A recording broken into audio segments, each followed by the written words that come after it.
ভাইরা আল্লাহ রাব্বুল আলামিন এরপর বলতেছেন ইন্না ফি যালিকা লাআয়াতিন লিকাউমিন ইয়াসমাউন। এই যে বিষয়গুলো বর্ণনা করতেছি, এই বিষয়গুলোতে ওই সম্প্রদায়ের জন্য উপদেশ রয়েছে, নিদর্শন রয়েছে, যারা নাকি আল্লাহর কোরআনগুলো মনোযোগ দিয়ে শোনে, তাদের জন্য নিদর্শন রয়েছে। আল্লাহ তাআলার পঞ্চম নিদর্শন হচ্ছে ومن آياته يريكم البرق خوفا وطمعا وينزل من السماء ماء فيحيي به الأرض بعد موتها। আল্লাহ বলছেন ইউরিকুমুল বারকা খাওফান ওয়া তামাআন। ওই যে আকাশে বিদ্যুৎ চমক দেখো, সেটাও আল্লাহর নিদর্শন। সুবহানাল্লাহ বলেন। ঝড় তুফান হলে পরে যে বিদ্যুৎ চমক হয়, ছাড়া মারে, এটা তো আল্লাহর অস্তিত্ব প্রমাণিত হয়। পৃথিবীর সব মানুষ মিলে, যে রাশিয়া, যাদের পারমাণবিক শক্তি আছে, যুক্তরাষ্ট্র, যুক্তরাজ্য, চায়না, তারপর আপনার জাপান, জার্মানি, যতগুলো দেশ আছে, সব দেশের মোড়লরা মিলে, সমস্ত বিজ্ঞানীরা মিলে কি আকাশে একটা বিদ্যুৎ চমকের আয়োজন করতে পারবে? যারা বলেন নাই পারবে, সব মানুষ মিলেও আকাশে একটা বিজলি, একটা ছাড়ার আয়োজন কিন্তু করতে পারবে না। আল্লাহ বলছেন তোমরা পারবা না, এটা আমি পারি, কেননা আমি আছি। এই বিদ্যুৎ চমকের মধ্যে আমি আল্লাহর অস্তিত্ব খুঁজে পাওয়া যায়। আল্লাহ আছে। তারপর আল্লাহ বলছেন ওয়ায়ুনাজ্জিলু মিনাস সামাই মাআন। আকাশ থেকে তিনি পানি বর্ষণ করেন। সমস্ত মানুষ মিলে, জ্ঞান বিজ্ঞান মিলে, যন্ত্রপাতি সব একসাথে করেও আল্লাহর আকাশ থেকে আল্লাহ যদি না চান, এক ফোঁটা বৃষ্টির পানি কেউ বর্ষাইতে পারবে না। এই পানিগুলো কেন দেন?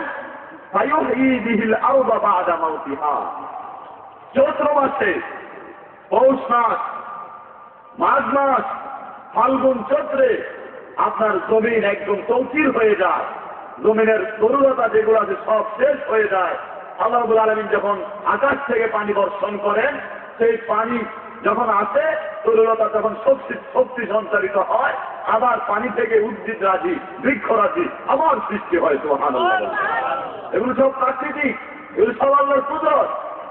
আমরা কখনোই সেগুলো খেয়াল করি না। এবার আল্লাহ বলছেন ইন্না ফী যালিকা লাআয়াতিন লিকাউমিন ইয়াকিলুন। এই বিষয়গুলোতে তাদের জন্য নিদর্শনাবলী রয়েছে, যাদের আকল আছে, যাদের আকল আছে, জ্ঞান আছে, বিবেচনা করার মতো শক্তি আছে, তাদের জন্য এই বিষয়গুলোতে কি আছে? নিদর্শনাবলী রয়েছে। আমার ভাইরা শুনুন, আল্লাহর কোরআন কত সত্য সেটা আপনি কল্পনাও করতে পারবেন না। আজকে আমরা দেখতেছি যে মৌমাছি দেখতেছি, গাভী দেখতেছি, পিপীলিকা দেখতেছি, হাতি দেখতেছি, এই সব কিছুর কথা আল্লাহ কোরআনুল কারীমের ভিতরে বলে দিয়েছেন, আমরা যেন শিক্ষা নিতে পারি। সেই জন্য বলি সুবহানাল্লাহ। পিপীলিকার নাম শুনেছেন? দেখেছেন পিপীলিকা? পিপীলিকারা যতগুলো প্রাণী আছে বিশ্বের মধ্যে সবচেয়ে পরিশ্রমী প্রাণী হচ্ছে পিঁপড়া। সুবহানাল্লাহ বলেন। 6 মাস কাজ করে আর 6 মাস খায়। পিপীলিকা একমাত্র পৃথিবীতে প্রাণী যেটা নাকি সৃষ্টি থেকে শেষ পর্যন্ত, জন্ম থেকে মৃত্যু পর্যন্ত একদিনও এক মুহূর্ত ঘুমায় না। আল্লাহু আকবার বলেন। পিপীলিকা এক মুহূর্ত ঘুমায় না, যতদিন বেঁচে থাকে পুরোটাই সজাগ থাকে, পুরোটাই সজাগ, কোনো ঘুম নাই পিপীলিকার জীবনে। ঘোড়া ঘুমায়, ঘোড়া যতগুলো ঘোড়া আছে বিশ্বে, কোন ঘোড়া শুয়ে কিংবা বসে ঘুমায় না, ঘোড়া দাঁড়ায় দাঁড়ায় ঘুমায়। আল্লাহু আকবার বলেন। মাছ যে আছে পুকুরের মধ্যে, মাছেরা কিভাবে ঘুমায় সেটা জানেন? মাছেরা চোখ বন্ধ করে ঘুমায় না, মাছেরা চোখ খোলা রেখে ঘুমায়। সুবহানাল্লাহ বলেন।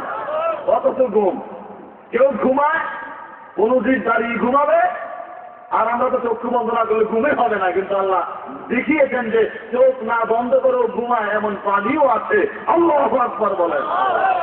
আর ওই নাস্তিকেরা বলে আল্লাহ নাকি নাই, রামচেনির নাতি। আমার ভাইয়েরা, তিতিলিকার নামে আল্লাহ রাব্বুল আলামিন কোরআনুল কারীমে একটি সূরা নাযিল করেছেন। তিতিলিকাদের কথা উল্লেখ করেছেন।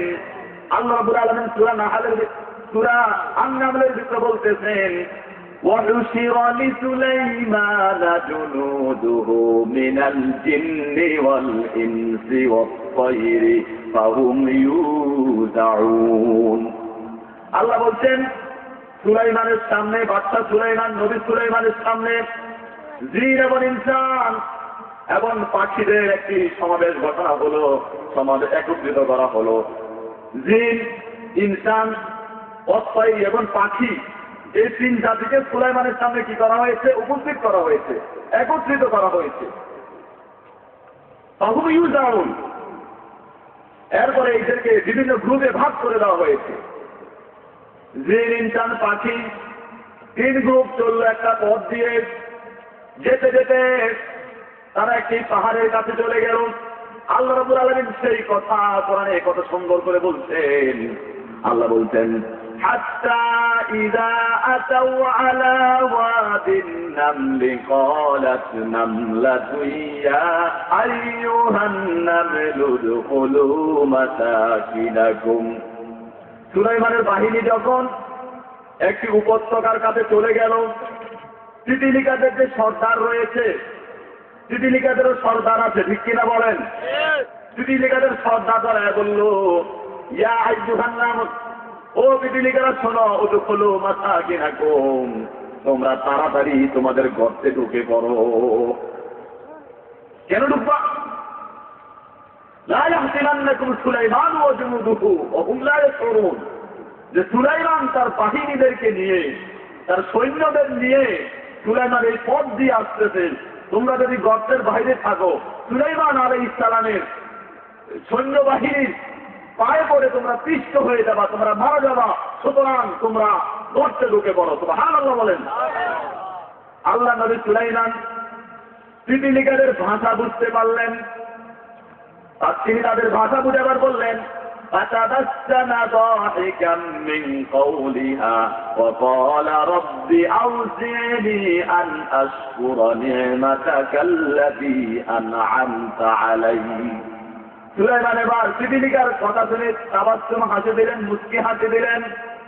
হাসি দিয়ে আল্লাহর কাছে বললেন, আল্লাহ তুমি আমাকে ওই সামর্থ্য দাও যাতে করে আমি তোমার নিয়ামত আজিজ শুকরিয়া আদায় করতে পারি। সুবহানাল্লাহ বলেন। সাধারণ তিতিলিকার কথাও আল্লাহ কোরআনে বলেছেন।